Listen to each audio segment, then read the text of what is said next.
Hi there, and welcome to this week's edition of The Wrap. Brace yourselves, Mzansi, another cold front is on the way.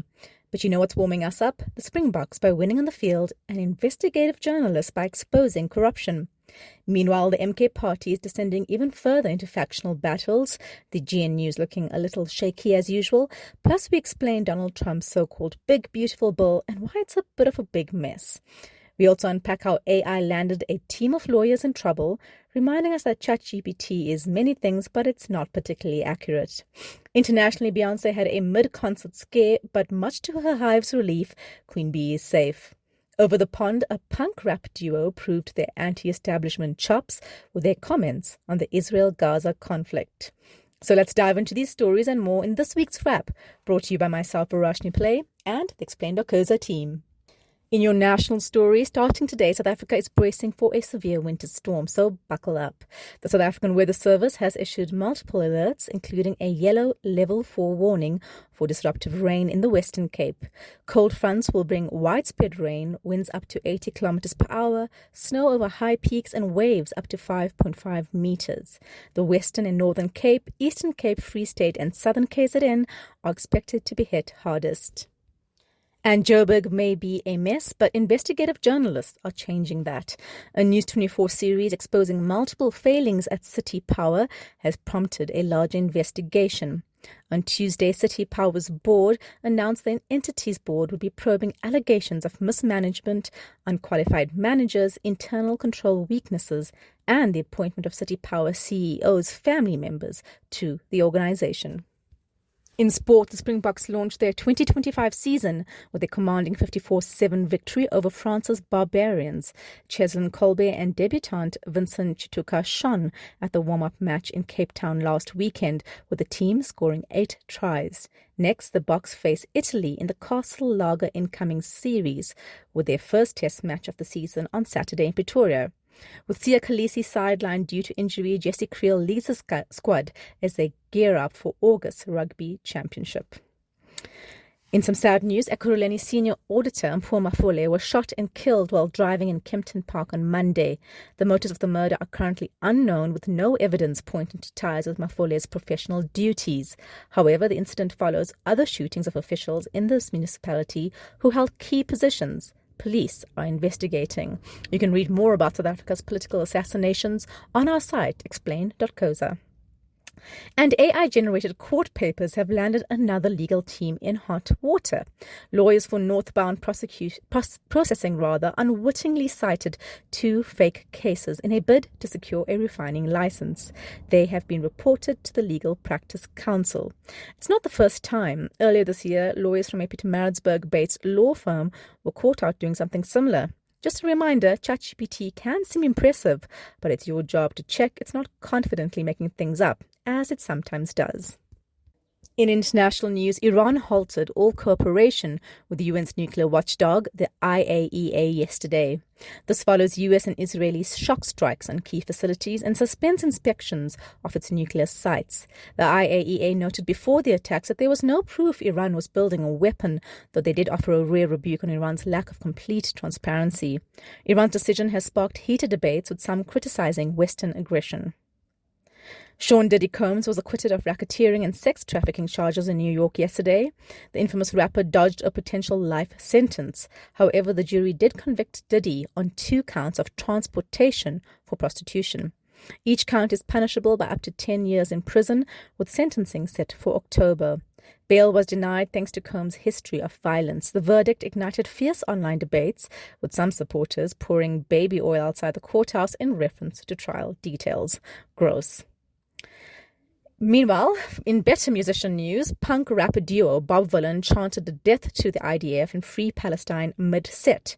The BBC drew heat for not cutting away during the performance last weekend at the famous Glastonbury Festival in the UK, though they did later pull the performance from iPlayer. UK police are investigating a case of hate speech, while the band's US visas were yanked, axing their tour. Dropped by other music festivals plus their agency, the band is standing firm, with frontman Bobby Vylan declaring, "I said what I said." Now that's punk. Staying in entertainment news, Beyoncé fans panicked when a prop piece at a concert put the singer in danger. Her flying red convertible tilted mid-air as she performed 16 carriages in her hometown of Houston, Texas. Surprisingly calm, she stopped singing and said, "Stop, stop, stop, stop," while gripping a safety cable. Back on stage, she told fans, "If ever I fall, I know y'all would catch me." She's not wrong.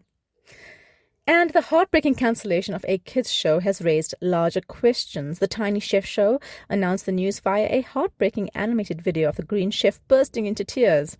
The clip went viral, sparking a wave of grief from both the longtime fans and new fans. A crowdfunding campaign has raised over 2 million rand to date and raised concerns about the rise of AI slop and decline of quality content like this. In your big stories, things are getting messy in the MK party again, and we don't mean policy papers.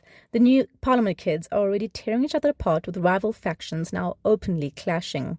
On one side, party spokesperson Nhlamulo Ndlela and Duduzile, Zuma Sambudla, daughter of party leader Jacob Zuma. On the other, Deputy President John Hlophe and Chief Whip Colleen Makobele. This week, Hlophe dropped a bombshell. He fired Ndlela from the parliamentary whippery, essentially the team that enforces party discipline in parliament.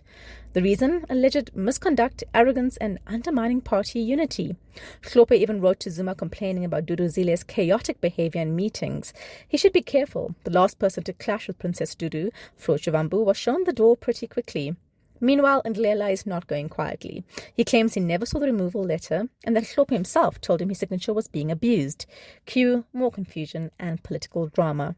It's a messy twist considering that all three of these people, Duduzile, Ndlela and Hlophe, were once allies in booting out former Secretary General Floyd Shivambu. Barely a few weeks later, and that alliance has shattered. All this tops months of drama for the party, which made a strong election showing in their first election last year. But instead of building momentum, it's descending into infighting with public spats that raise questions about leadership and unity. Zuma has yet to respond publicly, but given his way of doing things, we'll know whose side he's on when the MK's ever-present axe falls on its next victim. In international news, Donald Trump promised he would not balloon America's debt if re-elected. But his much-hyped Big Beautiful Bill, his first major policy push in his second term, is doing just that, and then some. The bill proposes sweeping tax cuts for the wealthy and corporations while gutting support for food stamps and Medicaid, which helps low-income Americans access health care. The result, a windfall for billionaires while tens of millions of struggling families brace for cuts. And to make it all work, the US government will need to borrow even more, adding an estimated 3.3 trillion rand to the national debt. That's on top of a debt load already over 120% of GDP. For comparison, South Africa sits at around 75% debt to GDP. Even Elon Musk has repeatedly come out against the bill, sparking another online spat this week with Trump, who accused Musk of only caring because electrical vehicle subsidies are being slashed. Trump added that Musk would have to go back home to South Africa, which had many South Africans replying, "No, thank you." The bill's journey through Congress has been rocky. It passed in the House in May, then squeaked through the Senate on Tuesday, with VP J.D. Vance breaking the tie. Today, it's back in the House for final sign-off. A few Republican holdouts remain, and previously some House reps admitted they didn't even read the 800-plus page bill all the way through. If any changes are made, it goes back to the Senate, where even one GOP defection, that's the grand old party for the Republicans, could kill the entire bill. Trump wants it on his desk by Friday, that's tomorrow, to coincide with U.S. Independence Day, because of course he does. His team insists it delivers tax relief for all, but independent reports say it overwhelmingly benefits the richest Americans and could leave up to 12 million people without health coverage. Polls show the bill is deeply unpopular with the public. Come 4th of July, Trump may get his fireworks moment, but for many Americans, the only thing exploding is their healthcare, safety nets, and any illusions of fiscal restraint. Back to South African political news. Last week we told you President Cyril Ramaphosa fired Deputy Minister Andrew Whitfield, a DA member, for taking an unauthorized trip to the US. The fallout since has revealed growing tensions within the government of national unity. Again, the DA responded with a 48-hour ultimatum. If Ramaphosa could fire Whitfield, he should also fire ANC ministers facing serious allegations. These include Thembi Simbelane, related to the VBS scandal, David Mahlobo with state capture, and Higher Education Minister Nobuhle Nkabane, implicated in the CETA drama. The DA argued Whitfield had requested permission for his trip and followed up repeatedly, receiving no reply. He later sent a letter of apology. Ramaphosa confirmed the sacking was his prerogative in a terse media statement last week, adding that Whitfield himself had anticipated being fired. He said Whitfield's perfunctory apology showed he knew he'd breached protocol. After the deadline passed, the DA announced it would withdraw from August's planned national dialogue and vote against budgets of corruption-accused ministers. It also laid criminal charges against Nkabane for misleading in Parliament. DA Federal Chair Hanzela said this wasn't just an indiscretion. Misleading Parliament is fraud, both of which are criminal contraventions. Analysts say the incident suggests ANC factions are asserting dominance in the GNU, testing how much pushback they'll get from the DA, and the answer looks like not much. The Blue Party did not walk, as many feared they might. The incident has added unnecessary strain to the GNU. As we wrote this week, the latest drama is just the ANC shooting itself in the foot over a non-issue, and both sides can learn a thing or two from Zohran Mamdani, the 33-year-old Democrat running for mayor of New York. Finally, the latest Bella Act guidelines are out, and here's what you need to know. The Bella Act has been making waves, and now with new guidelines out from Basic Education Minister Siviwe Gwarube, we're starting to see how it'll shape our schools. Released 2 weeks ago, these guidelines focus on how provinces should implement certain aspects of the Act, particularly regarding school admissions and language policies. Here's what you need to know. Grade R is now compulsory, and homeschooling rules have been updated. The guidelines also tackle the hot topic of language at schools, saying that every school must consider its community's needs, classroom space, and nearby school options with learners' best interests at the forefront. Some groups worried previously that Afrikaans might be sidelined, but the guidelines actually promote multilingualism. We're still waiting for the formal regulations to be made official, so for now, these guidelines are informative but not legally binding. That itself has proven to be a point of contention, with teacher unions wondering if the DA-aligned minister is delaying things for political reasons. The DA opposed the bill when it was first before Parliament.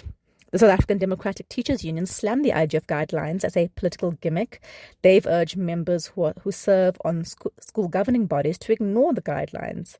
NAPTOSA welcomed the clarity on admissions, but criticized the rushed consultation process and lack of legal weight, also pushing for finalized regulations. Both unions say the Act empowers the minister to craft regulations, not guidelines. The EFF has called for immediate implementation of the bill, saying delays are politically motivated. Explain spoke with legal researcher Emihle Majikija from Section 27, who says the guidelines are helpful as they provide practical ways for schools to set fair policy. However, she's concerned about under-resourced schools and whether they can truly deliver on this vision without additional support. At the heart of the Bella Act guidelines is a push for fairness, inclusivity, and safer schools. The guidelines represent a step forward in helping schools create welcoming spaces for every learner. Let's just hope the minister and all stakeholders involved iron out the kinks and finalize the bill's implementation soon. Read the full article on our website. That's it from us at The Wrap, an award-winning product of Explain.coza. Remember to share the love. Tell your friends to sign up at explain.coza/subscribe. Till next time, goodbye from the team.